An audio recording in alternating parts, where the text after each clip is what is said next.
Hello friends, welcome back the online exam study. I hope आप लोग अच्छे होंगे। सीटेट जनवरी 2024 के लिए मैथ्स पेडागोजी के most important previous year questions. तो चलिए स्टार्ट करते हैं आज की अपनी क्लास। आप इसे मॉक टेस्ट के रूप में देख सकते हैं। प्रश्न नंबर 1 है, गणित के शिक्षण अधिगम पर निम्नलिखित में से किसका प्रभाव होने की संभावना न्यूनतम है। इसके ऑप्शन ए, मूल्यांकन के कारण छात्रों के आत्मविश्वास पर प्रभाव पड़ने के तरीकों की जानकारी होना। ऑप्शन बी है, छात्रों के गलत उत्तरों के पूरे हल देना। ऑप्शन सी है, प्रतिपुष्टि की गुणवत्ता में वृद्धि। ऑप्शन डी है, मूल्यांकन के परिणाम के प्रयोग से शिक्षण में परिवर्तन। इसका जो राइट ऑप्शन होगा ऑप्शन बी होगा, छात्रों के गलत उत्तरों के पूरे हल देना। प्रश्न नंबर 2 है, निम्नलिखित में से कौन सा सही नहीं है। इसके ऑप्शन ए, विद्यार्थियों की त्रुटियां उनकी सोचने की प्रक्रिया या चिंतन के बारे में जानकारी देती हैं। ऑप्शन बी है, गणित में त्रुटियां अधिगम का हिस्सा होती हैं। ऑप्शन सी है, गणित में त्रुटियां शिक्षकों को उनके पाठ की योजना बनाने में मदद करती हैं। ऑप्शन डी है, विद्यार्थियों की त्रुटियों को अनदेखा कर देना चाहिए क्योंकि त्रुटियों की ओर उनको प्रेरणाहीन करेगा। इसका जो राइट ऑप्शन होगा ऑप्शन डी होगा। प्रश्न नंबर 3 है, निम्नलिखित क्रियाकलापों में से किससे विद्यार्थियों में त्रिविम विवेचन या दिक् स्थान की समझ विकसित होने की सर्वाधिक संभावना है। इसके ऑप्शन ए, चौपड़ आकृतियों को पहचानना। ऑप्शन बी है, आंकड़ों को निरूपित करने के लिए दंड आरेख खींचना।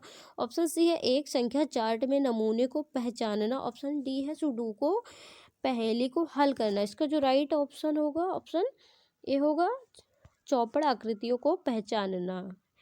प्रश्न नंबर 4 है, बच्चों को भिन्न की संकल्पना पढ़ाने के लिए निम्नलिखित में से क्या अत्यंत उपयुक्त है। इसके ऑप्शन ए, संख्या चार्ट। ऑप्शन बी है, क्विज जिनेयर रॉड्स। ऑप्शन सी है, गिनतारा। ऑप्शन डी है, जियो बोर्ड। इसका जो राइट ऑप्शन होगा ऑप्शन बी होगा, क्विज जिनेयर रॉड्स।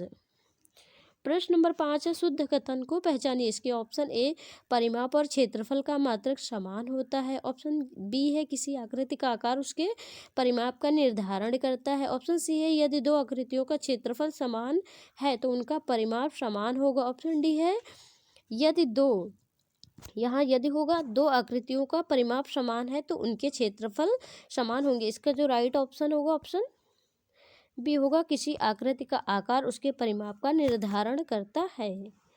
प्रश्न नंबर 6, गणितीय पाठ्यक्रम के संबंध में शुद्ध कथन को पहचानिए। इसके ऑप्शन ए, समझ को बेहतर करने के लिए ऋणात्मक संख्याओं की संकल्पनाओं का परिचय प्राथमिक स्तर पर देना चाहिए।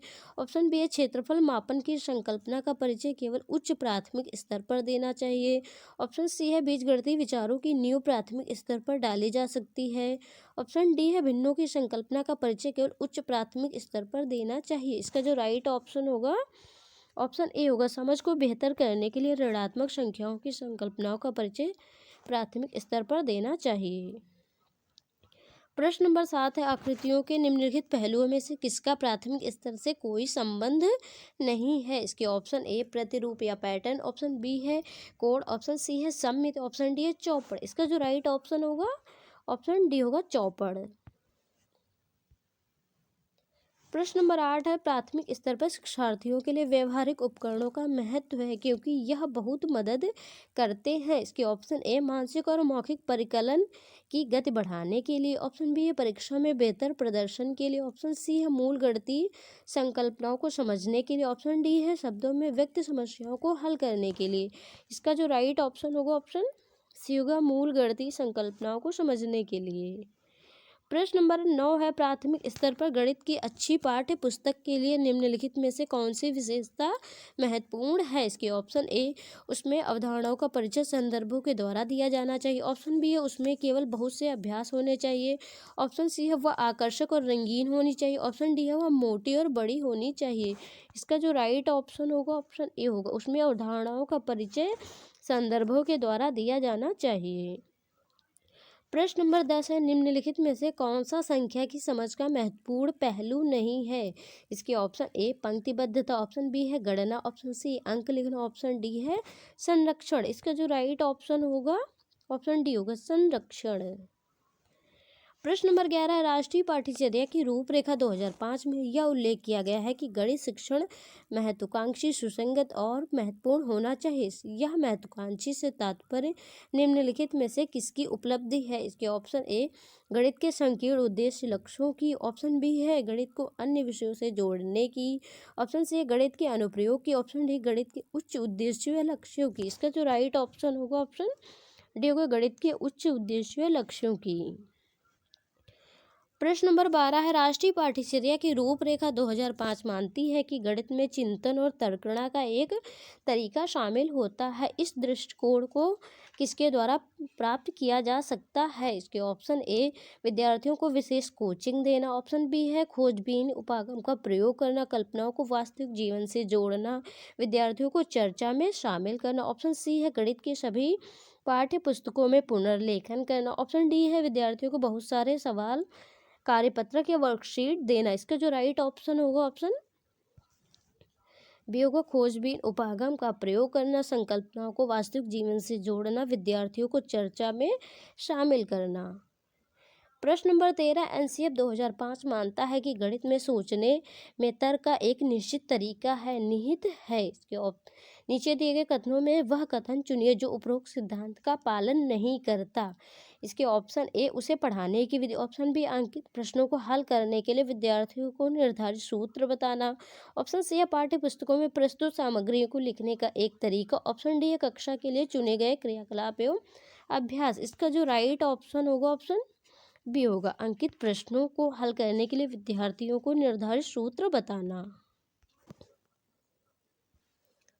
प्रश्न नंबर 14 है, गणित में गणना संबंधी कौशलों को किसके द्वारा बढ़ाया जा सकता है? इसके ऑप्शन ए केवल एल्गोरिदम का वर्णन करके, ऑप्शन बी है कक्षा में अभ्यास की क्रियाशील गतिविधियों का आयोजन करके, ऑप्शन सी है संकल्पना और प्रक्रियाओं को स्पष्ट करने के बाद अधिक से अधिक अभ्यास कराना, ऑप्शन डी है केवल संकल्पनात्मक ज्ञान देकर। इसका जो राइट ऑप्शन होगा ऑप्शन बी होगा कक्षा में अभ्यास की क्रियाशील गतिविधियों का आयोजन करके। प्रश्न नंबर 15 है, राष्ट्रीय पाठ्यचर्या की रूपरेखा 2005 में उल्लेखित गणित की लंबी आकृति के संकेत करती है। इसके ऑप्शन ए चुनौतीपूर्ण समस्याओं को हल करना, ऑप्शन बी है गणित के खेलों का सृजन करना, ऑप्शन सी है हस्त सिद्धांत अनुभव प्रदान करना, ऑप्शन डी है एक संकल्पना पर दूसरी संकल्पना बनाना। इसका जो राइट ऑप्शन होगा ऑप्शन सी होगा हस्त सिद्धांत अनुभव प्रदान करना। प्रश्न नंबर 16 है, राष्ट्रीय पाठ्यचर्या की रूपरेखा 2005 के अनुसार प्राथमिक स्तर पर संख्याओं और उन पर संक्रियाओं मात्राओं का मापन आदि का शिक्षण। इसके ऑप्शन ए गणित शिक्षण के संकीर्ण उद्देश्य को पूरा करना, ऑप्शन बी है गणित शिक्षण के उद्देश्य उच्च उद्देश्य को पूरा करता है, ऑप्शन सी है बच्चों की चिंतन प्रक्रिया के गणितीकरण के उद्देश्य को पूरा करता है, ऑप्शन डी है महत्वपूर्ण गणित शिक्षण के उद्देश्य को पूरा करता है। इसका जो राइट ऑप्शन होगा सी होगा बच्चों की चिंतन प्रक्रिया के गणितीकरण के उद्देश्य को पूरा करता है। प्रश्न नंबर 17 है, राष्ट्रीय पाठ्यचर्या की रूपरेखा 2005 अधिगम करता है रचनावादी उपागम पर बल देती है क्योंकि यह पर केंद्रित है। इसके ऑप्शन ए शिक्षक द्वारा प्रभावित व्याख्यान और अनुदेशन, ऑप्शन बी है परिभाषाओं और सूत्रों को याद करने, ऑप्शन सी है नियमित गृह कार्य जमा कराने, ऑप्शन सी डी है गतिविधियों में शामिल करते हुए शिक्षार्थियों की सक्रिय भागीदारिता। इसका जो राइट ऑप्शन होगा ऑप्शन डी होगा गतिविधियों में शामिल करते हुए शिक्षार्थियों की सक्रिय भागीदारिता। प्रश्न नंबर 18 है, गणित के पाठ्यपुस्तक में विभिन्न प्रकरणों में खंड अभ्यास समय को समावेशित करने का उद्देश्य है। इसके ऑप्शन ए विद्यार्थियों को आनंद व मस्ती प्रदान करना, ऑप्शन बी है दैनिक जीवनचर्या में बदलाव करना, ऑप्शन सी है समय को बेहतर सदुपयोग प्रदान सुनिश्चित करना, ऑप्शन डी है विस्तृत अधिगम अवसर प्रदान करना। इसका जो राइट ऑप्शन होगा ऑप्शन डी होगा विस्तृत अधिगम अवसर प्रदान करना। प्रश्न नंबर 19 है, राष्ट्रीय पाठ्यचर्या रूपरेखा 2005 सिफारिश करता है कि प्राथमिक स्तर पर गणित की शिक्षा का केंद्र होना चाहिए। इसके ऑप्शन ए उच्चतर गणित के लिए तैयारी, ऑप्शन बी है गणित के अमूर्त विचार जानना, ऑप्शन सी है कक्षा में की गई पढ़ाई के लिए विद्यार्थियों की दैनिक जिंदगी से जोड़ने में सहायता करना, ऑप्शन डी है विद्यार्थियों को गणित की शिक्षा में अंतर्राष्ट्रीय मापदंड अर्जित करने में सहायता करना। इसका जो राइट ऑप्शन होगा सी होगा, कक्षा में की गई पढ़ाई के विद्यार्थियों की दैनिक जिंदगी से जोड़ने में सहायता करना। प्रश्न नंबर 20, एनसीएफ 2005 के अनुसार निम्नलिखित में से कौन से विषय प्राथमिक विद्यालय में गणित पाठ्यक्रम का भाग नहीं है? इसके ऑप्शन ए अनुपात, बी चौपड़ या टाइलिंग, ऑप्शन सी है सममित, ऑप्शन डी है प्रतिरूप। इसका जो राइट ऑप्शन होगा ऑप्शन ए होगा अनुपात। आई होप आज की क्लास आपको अच्छी लगी होगी। अगर क्लास आपको अच्छी लगी तो वीडियो को ज़रूर लाइक करें, कमेंट करें और हमारे चैनल पर नए हो तो चैनल को ज़रूर सब्सक्राइब करें। मिलते हैं नेक्स्ट वीडियो में, तब तक के लिए जय हिंद।